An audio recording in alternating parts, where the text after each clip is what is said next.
Hello everyone, it's 1 o'clock here on IC Radio. I'm Sydney. And I'm Lizzy. Welcome back to Science at 1, where we bring you the best science news, gossip, and analysis. And of course, the very best music. On our playlist today, we have songs from Joe, The English Beat, and Love You Later. And on the science menu, we'll be bringing you stories of the future, from new and futuristic textile fibers to mice with extended lifespans. If you'd like to get in touch with us during the show, drop us a chat in our live stream. We'd love to hear from you. Who knows, maybe we'll even give you a shout out. So stay tuned. That's all coming up here on Science at 1. So, Sid, when you think about the future, do you think about the future of science? Do you think about your 5-year plan? What comes to mind? I think about space and flying cars personally. I can't really think much of my own future because I barely know what I'm going to be doing tomorrow. So Fair. Yeah. Very fair. What about yourself? I think of like science fiction and like things set in far off times. Like I think of a lot of like Octavia Butler. She has this one series where it's based in space and Earth is like decimated by nuclear war and this alien race comes along to save humans by force. They're like you have to mate with us or die. Oh my gosh. It's crazy. That sounds really intense. Well, maybe we'll have a story on that during today's show. But, maybe. You'll have to listen and see. Yeah. But for now, we're going to go ahead and jump into the music. Here's Delete Ya by Joe. Red eye, last minute flight. I get in early, I was roused by the light. Back in the city, no longer my home. I'm trying to let it go. I take a walk in Hollywood. My old apartment isn't looking too good. Then there's a lyric that in context stings. The immediate pain it brings. That song that you used to sing. And now I'm back on your couch, frozen peas to my head, driving up to you folks, cramming into your bed. You put me in bed time, drove me back to home. You guys are leaving alone. Oh God, I wish I could delete you, 'cause nothing can compete with you. I replenish and repeat, yeah. A heart excretes only one of us, only one. Blue and gold, Friday night. Team up with Charlie, take these kids for a ride. Why is my heart pounding, beating out of my chest? Remember to try and forget. I'm locked, she's the key. I'm a boat that's sinking, guess who's the sea? It's hard to shake it off, get back to me. Anything is a memory, and you repeat to the nth degree. And now I'm back in the truck, I'm driving up to our place. We're sitting dead on the ground, there's nothing more to be said. You can't do that to the chest at someone else's expense. It doesn't sound like real love. Oh God, I wish you could delete ya, 'cause nothing can compete with you. I replenish and repeat, yeah. I replenish and repeat, yeah. I wanna know, how'd you cut it like that? Maybe show me how. I'm built different, I don't look like that. I got to repeat, chew up, spit out, blame complex in me. Oh God, I wish you could delete ya, 'cause nothing can compete with you. I replenish and repeat, yeah.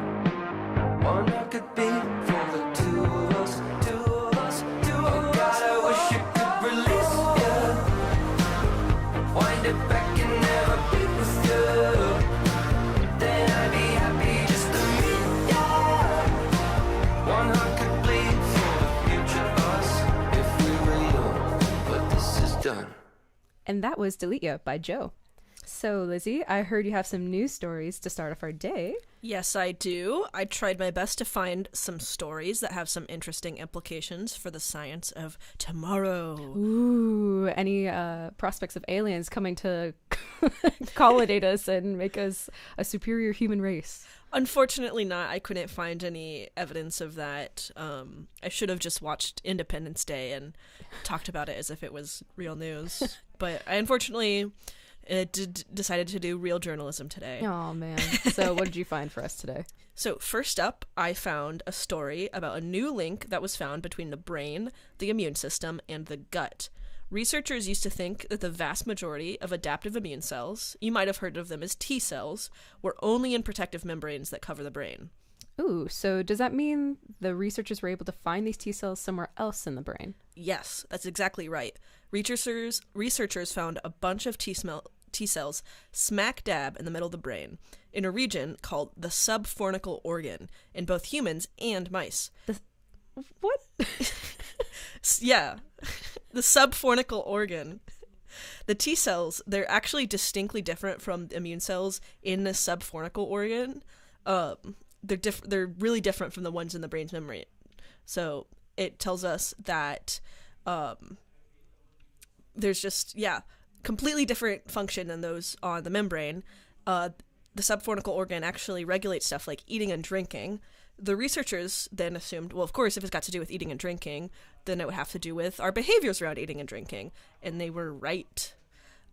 Different behaviors around eating, diet, fasting, gut microbiomes, they all influence the number of these adaptive immune cells that are in the brain. And the number of the T cells in the brain actually influenced, in turn, if and when the mice ate. Whoa, so maybe we are what we eat?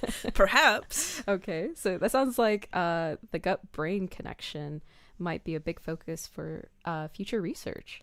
Maybe so, maybe so. Are you ready for my next story of the day? Yeah, lay it on me.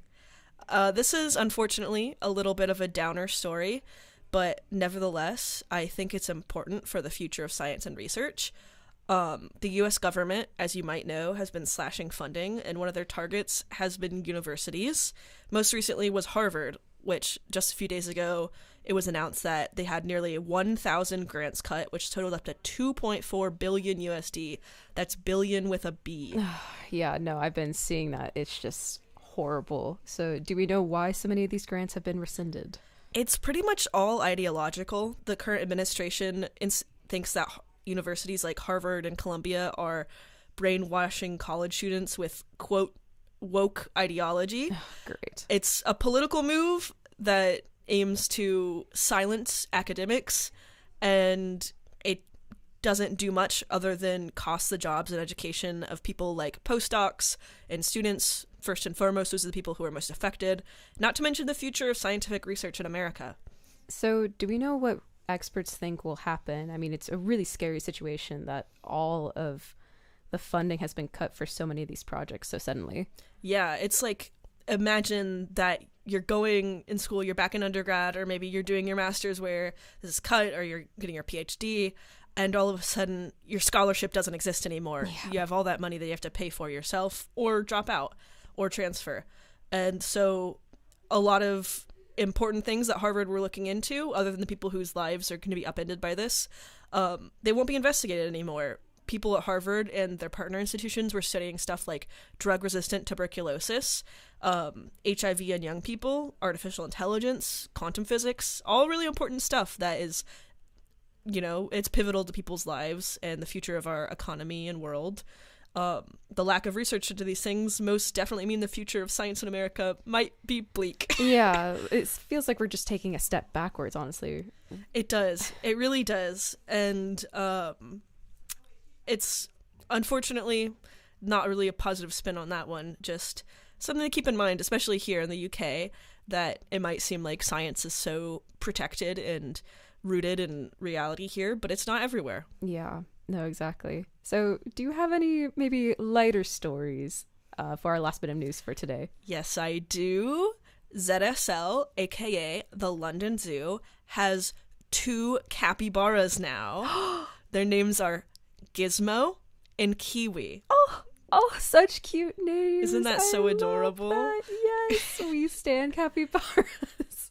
They can make everything amazing, can't they? They make everything better. It's and I've encountered this before when I visited the zoo.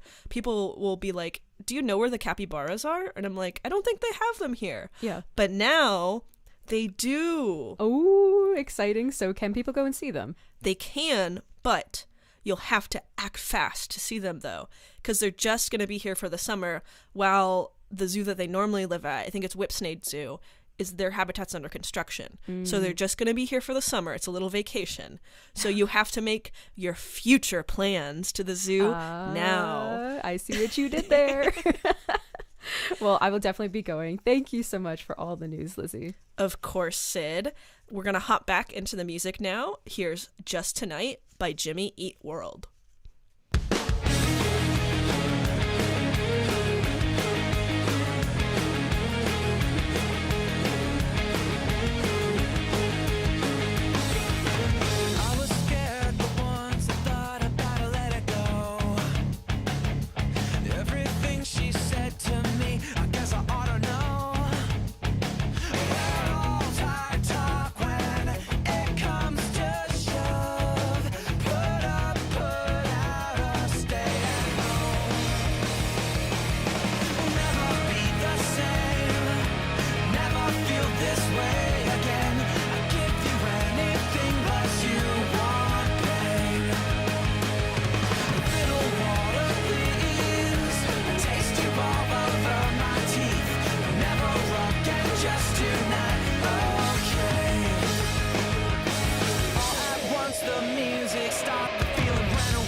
And that was Just Tonight by Jimmy Eat World.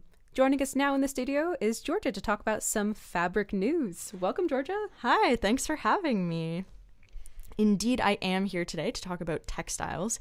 In particular, I'd like to talk about a news story out of Imperial, so close to home for here on IC Radio, about how we may be altering, little sewing pun, the future of clothing. Ooh, very exciting. Interesting. As a fashion diva, I'm always interested in the future of clothing.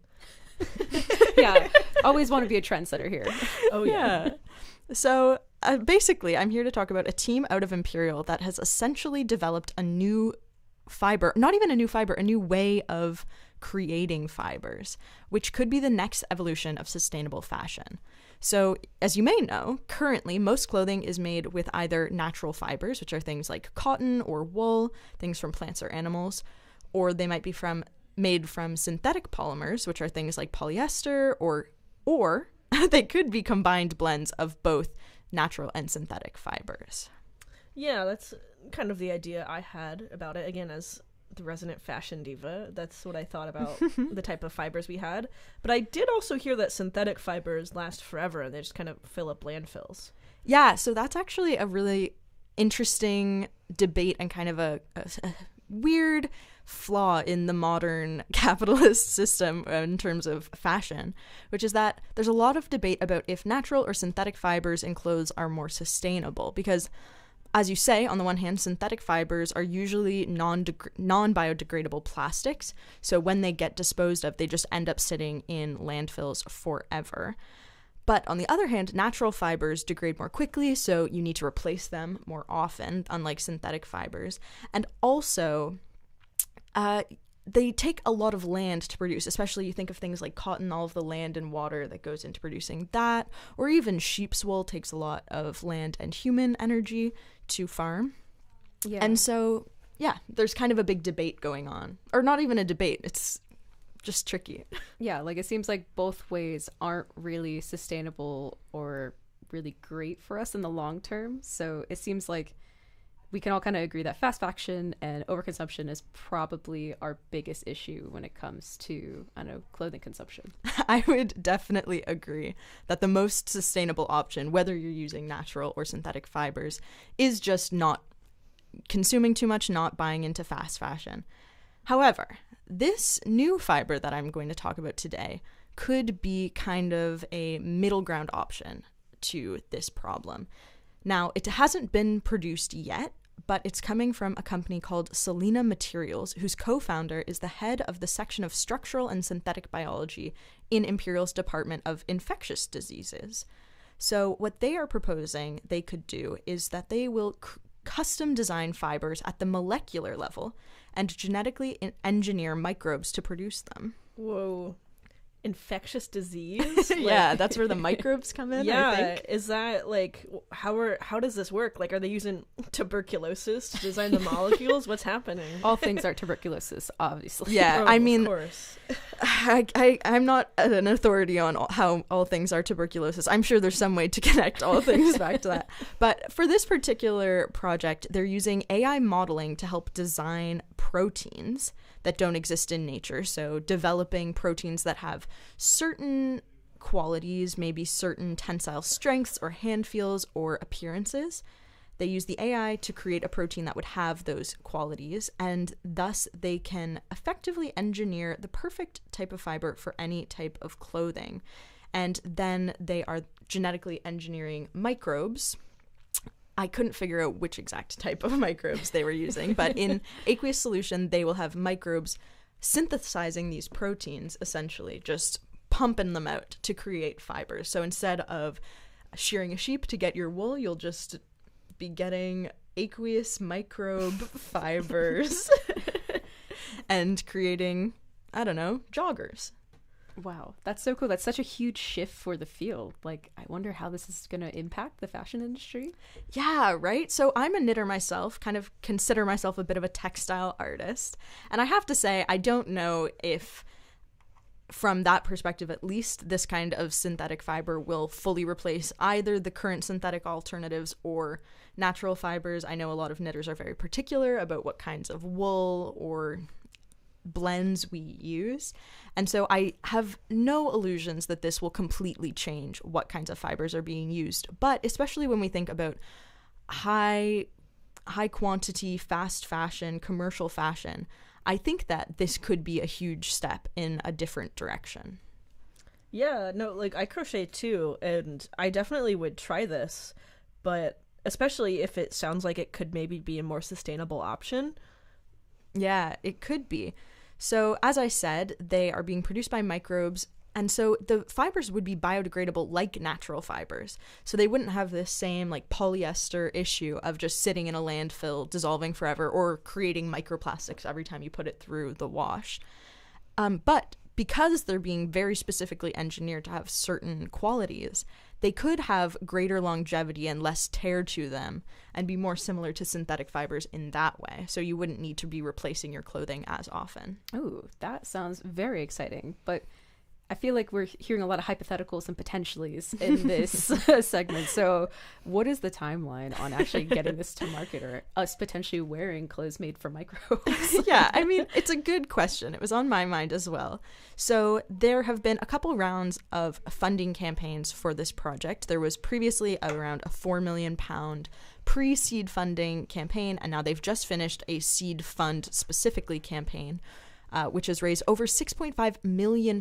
So they are ready to start working on producing these fibers en masse. Of course, it's going to take quite a while to really get this figured out and ironed out on a large scale. Don't mind my other textile puns in there. But they hope to launch their product with a brand partner in the next 3 years. Wow, that sounds like the future of fabrics is going to be bright and colorful. Thanks for coming in, Georgia. Thank you for having me. Now we're going to head back to the music. Here is Save It for Later by The Beat.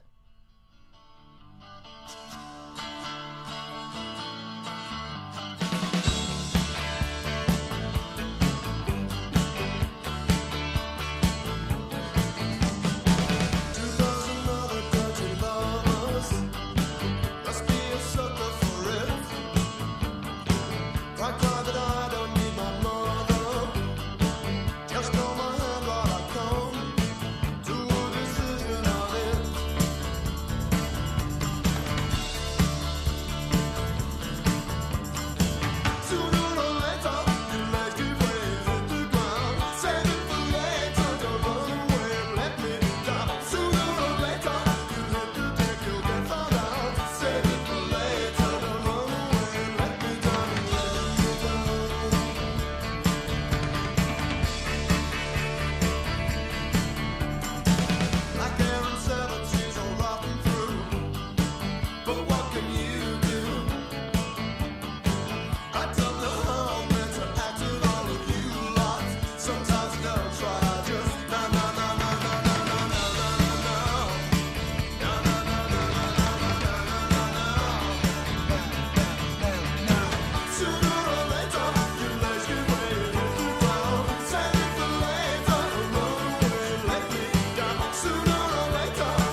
That was Save It for Later by The Beat.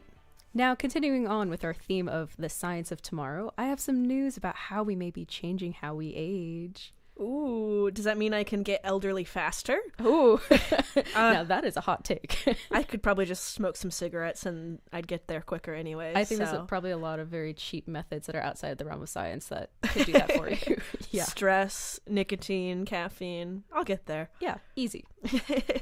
So, in this case, we're going to say increasing the lifespan instead of decreasing the lifespan is the point of this research study. Okay. So a new study came out from the Max Planck Institute in Germany, which has successfully extended the lifespan of mice by 30%.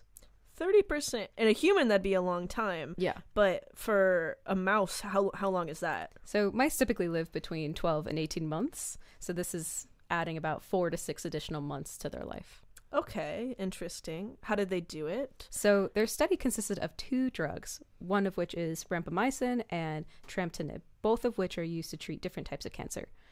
Rapamycin is often used to prevent organ rejection, but it has also been shown to potentially extend the lifespans of animals. And then tramtinib, on the other hand, has been shown to extend the lifespan of fruit flies, but it hasn't been studied in larger animals yet. So the researchers want to look at how these drugs work both separately as well as together in mice. Interesting. That's really interesting. They're using like chemo drugs for that, because I've had family members who have taken rapamycin for their cancer before. So I think that's cool how they chose those. Did they find out like if one of those chemo drugs outperformed the other? Yeah, so they found that rapamycin performed as expected. This drug extended the lifespan of mice by about 17 to 18%. Versus tramtinib didn't extend the lifespan quite as well, but it did increase their lifespan by between 7 to 16%. The real cool part, though, is that when they were used together, it increased the lifespan much more significantly, and that was by 26 to 35%. That is quite a bit longer. That's really interesting. There's always like weird things about humans that live longer, like women live longer sometimes, and shorter people will live longer too, but a lot of times those are associated with things like chronic illness. Like, does that mean that these mice live longer but they're more sickly their whole lives? Yeah, so that was kind of one of the big issues the researchers were tackling when they were considering lengthening the lifespan of any living thing, and that's definitely the quality of life diminishes over time. So what's really interesting is that these mice not only had a longer lifespan, but they also had a delayed onset in health conditions such as liver and spleen tumors, and even reduced age-related inflammation in the brain, kidneys, spleen, and muscles. So all around, the mice seemed to be a lot more active at advanced ages compared to the mice that did not receive any of the drugs. And they also had reduced body weight and a slower decline in heart function. Interesting. So generally pretty healthy. Like, does that mean we can expect humans to start living longer in the near future? So in theory, testing could begin on humans relatively soon, since they're already approved for use in the US and the EU because they are already anti-cancer or anti-tumor drugs. But the researchers stated that it will most likely focus on how these drugs could help us live healthier lives in our older years, rather than trying to extend the lifespan of all of humans. They really hope that with human studies, they can figure out just how to apply these drugs and to what populations of people they can be useful to and actually benefit. Interesting. Well, as we've established, I will most definitely not be using this drug. I'll be sitting in the sun without sunscreen. I'll be smoking my cigarettes and drinking my coffee and just trying to be old as fast as I can. Heck but yeah. For the people who are scared of being old and dying, maybe this is an option for them. Thanks for bringing us that story, Sydney. Yeah, no problem. Next up, we're going to hop back in the music. This is Keep in Touch by Love You Later. Everyone's leaving, changing the seasons. The part of me that's growing up's feeling down. Feeling the summer is losing its meaning. A new wave of silence, cause no one's around. I get in the car, cause I've gone too far. I'm having a moment, nobody knows it. I try to slow down, I still don't know how. I'm over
And that was Keep in Touch by Love You Later. You're listening to IC Radio, and this is Science at 1 with me, Sydney.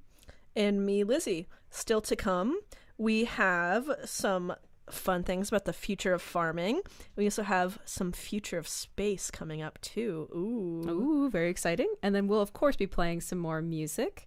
We'll be playing songs by Olivia Dean and Maggie Rogers. Now we're going to take a look at our live stream to see what you guys have been chatting about.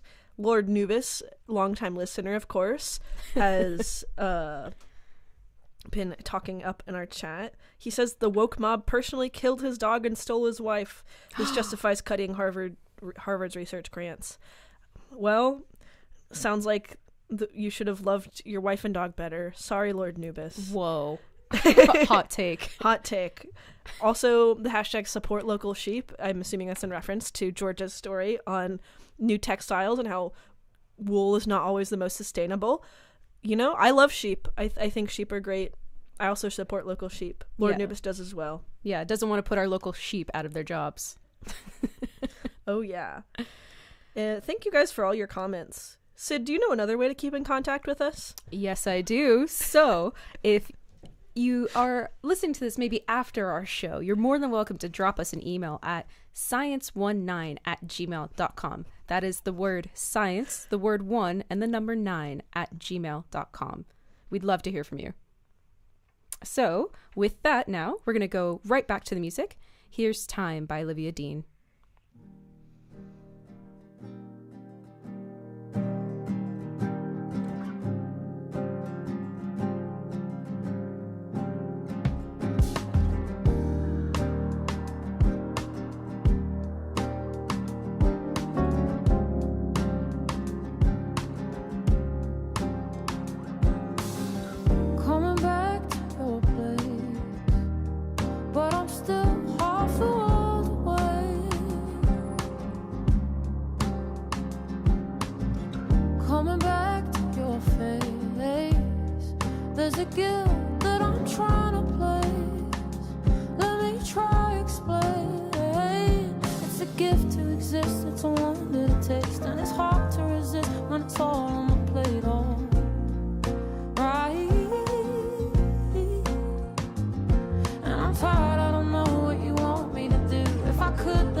Checking in to some foreign hotel,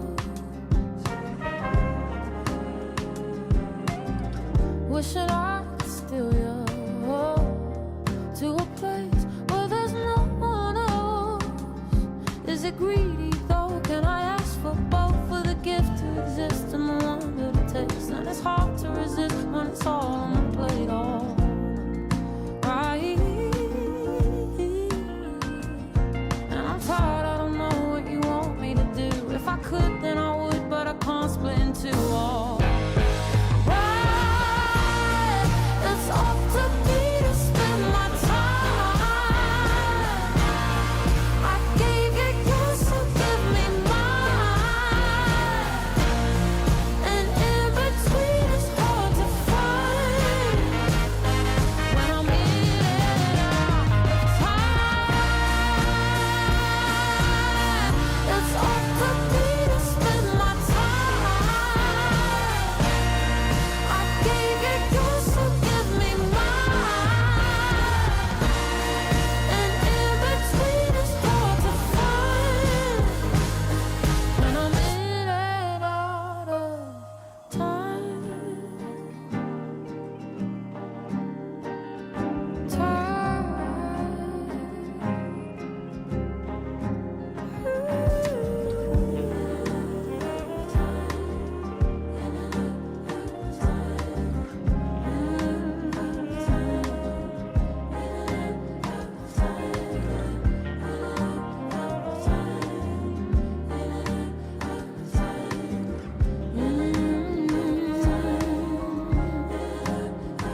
That was Time by Olivia Dean.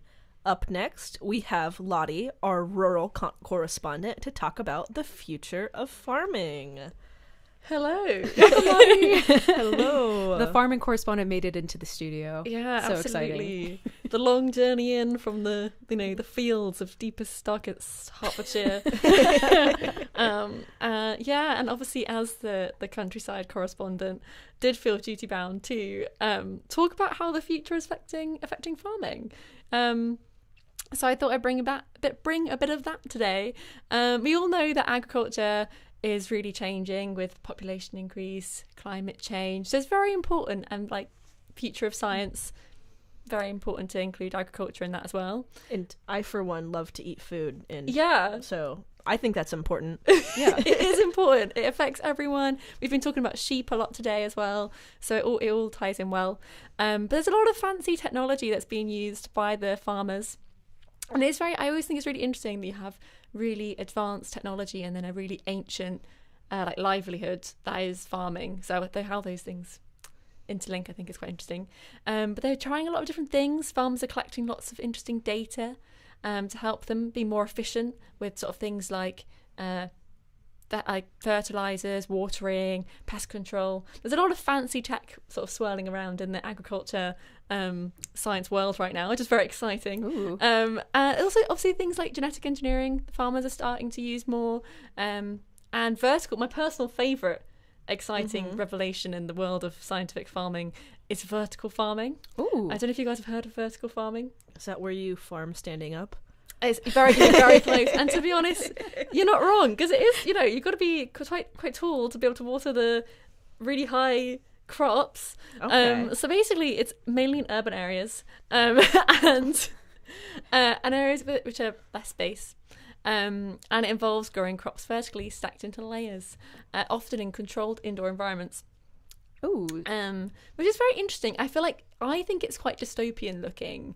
Like indoor, like, I don't know, just like, Is it like a warehouse? basically, yeah. It's looking very sort of clinical, and yeah, you can produce crops all year round, obviously with minimal water and very small spaces. So that's sort of the future. People saying when we run out of space, where we've built obviously on all the land, we're going to have to build upwards, and that applies not only to housing but also to how we grow our food. Whoa. So it's very, very interesting. But it's not only indoor farming sort of revelations going on.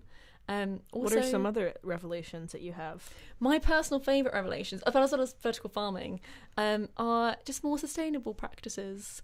So things like where you're growing food, but also where you're having livestock with your sheep or whatnot, and they can sort of be produced together in the same space, and that's meant to be really efficient and really good for the environment as well.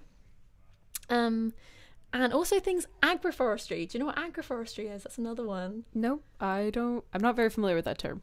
So that's another exciting one. It's when you grow sort of the trees and the shrubs and the crops all together. So a bit like having when you're growing your crops and you've got your livestock together. Agroforestry is those sort of things all together, and that's meant to be really good, not only for better soil health, which we all love soil health right now. Oh, yeah. Yeah, very important. So that way, we can have crops year after year instead of depleting the soil from nutrients. Absolutely. Soil's big right now, and everyone's aware of soil. And Big buzzword here. big soil. buzzword. We love soil. And also for biodiversity as well. So agroforestry is really good. And to be honest, I'm more into agroforestry than the fancy sort of like precision farming, genetic engineering, vertical farming sort of stuff going on. Both are important, I suppose, but Yeah, you I prefer feel like- something a little bit more symbiotic and just using what nature already has to offer as opposed to having to modify it to meet our needs. Yeah, I want to frolic in like amongst the cows and crops, you know? I so know. Yeah. That's my dream, honestly. That's all well and great for you guys, but I was hoping that you'd talk about robot farmers in the future of farming. Whoa. I do know what you mean. I feel like, future. I'm trying to really sell farming right now. We've had some really exciting things going on the show, but it's, I think we are, but we're not far off from robot farmers. Are we not? No. That's exciting. Oh, is that? Yeah, so we have a lot of things, like different, like automated machines can be used, which are basically robotic farmers, to sort of weed out all of the sort of non-crop plants. okay. And that can mean reduced herbicide use, better soil health, and reduced chemical runoff. And they're basically robots. They're machines that can identify the weed and pull them out. And that's basically a robotic farmer. And we're not very well off that being sort of widespread. And we've also got robotic harvesters, and they can pick fruit and vegetables with optimal ripeness, and that produces waste because you're not picking any funky ones. So I don't know, we're not that far off from having a very robotic farmer workforce. But obviously, what does that mean for the farming world? Yeah. And how do we feel about it? Yeah, I don't know. When you said robots, my mind went to, like the humanoid robots. Yeah. And I'm expecting like little robots in the field just plucking little plants one by one, not like a full automated machine. So when you put it that way, I can see the benefits, but also that really does impact the livelihood of individuals who work on farms and rely on that for income. Yeah. And it's just not, it's a very different vibe to the sort of the cute little farmer aesthetic, which, Oh, my little cottagecore life. Yeah. I think there'd have to be like, you have to make concessions for people not losing their jobs, especially the people who go out and pick things by hand, like in strawberry fields and stuff. Yeah. But I think there's still jobs there of like, if you have a robot picking strawberries instead, then you still have jobs of technicians and people taking care of the machinery. They're robot doctors instead of strawberry. So strawberry pickers. If they could get like the training to do that, I would see that jump. But I'm just concerned that maybe bigger corporations that own large plots of land will just be like, we're just going to invest in buying these expensive machines and not have to pay workers. Yeah. And I suppose a lot of people are now seeing the sort of downsides of maybe change in culture and maybe job loss. They're saying that the positives of efficiency and, making sure we're reducing any waste is more important. So I suppose that's an interesting point to put out there, that climate change is worth the risk if it means, having robotic farmers, if it means we can sort of combat some of the challenges. Yeah. Well, those are really interesting ideas about the future of farming. Thanks for coming in, Lottie. You're very welcome. Yeah, so we're going to go ahead and hop back to the music. Here's Love You for a Long Time by Maggie Rogers.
was Love You for a Long Time by Maggie Rogers. Our next story of the day was provided to us by our remote correspondent, Tiernan. So, although he couldn't be here with us in the studio today, he says that he wants us to take a moment to think about our next topic, bringing us to space. So, have you been keeping up with any space news recently, Lizzie? I have not actually. What's been happening? Apparently, so much. So, we recently have a lot of big developments in the new space race. Lord have mercy, there's another one? Yeah, unfortunately there is kind of, it's not an official space race, but there are two major programs at odds with each other trying to get to the moon first. To the moon first, but, you know, me and you are Americans, so we've already been to the moon. Yeah, thank you very much. Why are we going again? Yeah, famously, our nation's flag does fly there. But, however, we're not going to visit it anymore. Gone are the days where we would get to show up, grab a few rocks, and head home. The human race is planning to head to the moon as a stepping stone for further missions. Okay. So who's in this race, in this new space race? Who's in the running? So it'll come as no surprise that one of which is the US-led Artemis program, but the other program is led by, or is called the International Lunar Research Station, ran by China. So is it just the US and China, like a weird new Cold War that's happening? No, apparently there's actually quite a few countries signing up for these agreements and programs. Quite a few. Do you know how many countries are involved then? So as of this month, the Artemis Accords, which is the set of principles guiding civil space exploration, have 55 signatures. So this number has been growing since the initial ones in 2020. Okay, so Artemis Accords, I'm assuming that's linked to the Artemis program. What's the connection there? So the Accords are the behaviors expected to be followed in outer space. Oh, these are laws. The Artemis program, however, is the American-led effort to send humans to the moon by 2027. Okay, so the Accords are like, this is how you behave in space. Don't be a moon pirate. And the actual program is the spaceship thing. Okay. And you mentioned there was a second program? Yes, so the Chinese-led International Lunar Research Station. Can you tell me a little bit more about that? So it was launched as a joint initiative between China National Space Administration and Roscosmos, Russian space agency. So the ILRS, which is the Chinese one, is an international project aiming to build a permanent science-focused station on the moon by mid 2030. A space base on the moon? We're a moon base? We're gonna have a moon base? Yeah, so what does that entail? So it isn't just a glorified research outpost. They envision a fully autonomous base with robotic systems, long-term habitation modules, and deep space communication capabilities. So think of it kind of like a scientific Antarctica, but in lunar gravity. Wow. That seems kind of like a too good of a deal to just have two countries, just Russia and China, signing up for it. Are there other countries involved as well in this one? Yeah, so countries like Venezuela, Pakistan, and even the UAE have signed on to support aspects of the ILRS. With international participation growing, this lunar base could become a key symbol of multinational cooperation in space. I mean, that's all well and good, but, we've had the International Space Station for a while, and that is sort of a symbol of multinational cooperation in space, but no world peace has not been achieved yet. What's sort of the big picture? Yeah, so moon bases are more than just stepping stones. So they're launch pads for human missions to Mars, asteroid mining, and even deep space telescopes that could transform astronomy. So it kind of goes beyond just a political thing, but just enhancing our overall knowledge of space. It sounds like a very utopian idea of humans prancing about on the moon, harvesting rocks and holding hands and kissing and singing Kumbaya, and they're like, we're doing so much good science. Yeah, we're all peaceful. I don't think we're going to be really singing Kumbaya anytime soon, especially in space. I mean, as you mentioned, politics on Earth, current technology, sustainability efforts, these are all very big hurdles to tackle before we can get this very perfect scenario. But we can only hope that collaboration becomes more attractive than competition, especially as these become more and more of a reality. Yeah, that's the hope. Would you ever stay on the moon base? Would you colonize the moon base? Absolutely not. I have zero interest in going to space. I like it down here. I'm cool with gravity. It's great. That's really funny. I think it reminds me of a clip I saw of, I think it was Buzz Aldrin talking about a book that he wrote, and someone asked him if he wanted to go to the moon again. He said, absolutely not. Yep. Well, we're going to have one last song for the day. Oh, and it's a name twin. This is Give Me a Minute by Lizzy McAlpine.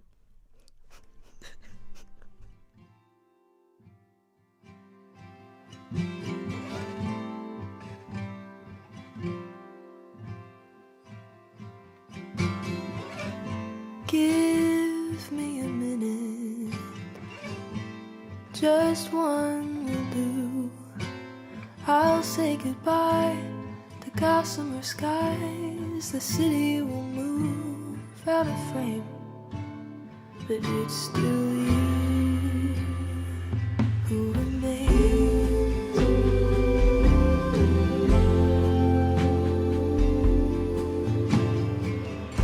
Give me a minute, kiss me again. I'll say goodbye to cloudy blue skies. I trade all I got in my name for you instead of this pain.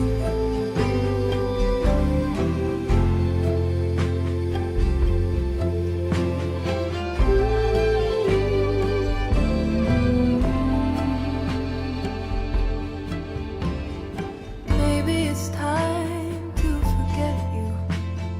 Maybe it's time to throw dirt upon your name or place blame, but it's no one's fault.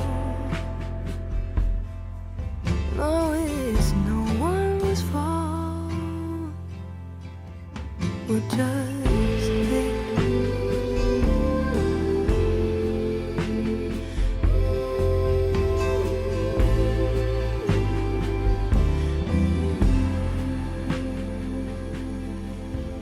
I'll give you a minute, let you have the same.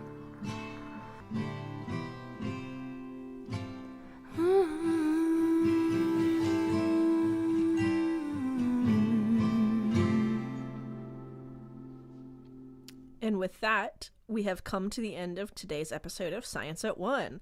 That was Give Me a Minute by Lizzy McAlpine.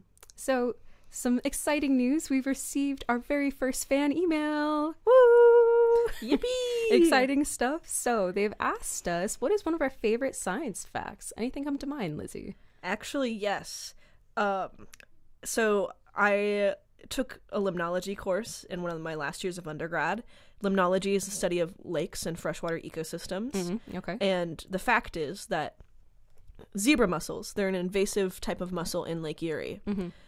The amount of phosphorus in the bodies of zebra mussels, because A, there's so many of them, and because they are really efficient at filtering out water, the amount of phosphorus in their bodies is greater than the amount of phosphorus in the entire rest of the water in the lake. Whoa. So they're these phosphorus sinks, if you will. Yeah, kind of. I mean, if they all died, it'd like be a lot of fertilizer. It'd be like an algae bloom. That's insane. I think for me, I used to work in a nudibranch lab, and so one of the really cool facts was that some nudibranchs can actually eat like the little stingers from jellyfish, and they can then put them on their own backs as a defense mechanism to ward off predators. Oh, like the little nudicites? Yeah. That's so cool. I love nudibranchs. Yeah, we love nudies. They're so wonderful. But we just want to remind you all to please email us. We do read them. We promise you. We just don't get very many. So please go ahead. Send us an email to science19@gmail.com. We'd love to hear from you. That's ONE, the number 9 @gmail.com. Yes, exactly. So we hope that you've enjoyed all of our stories and music we covered today. Tune in tomorrow for our sister show, Mission Impossible. That also airs at 1 o'clock British Standard Time. And of course, tune in next Thursday for our next episode. I've been Lizzy. And I've been Sydney. Thanks so much for listening.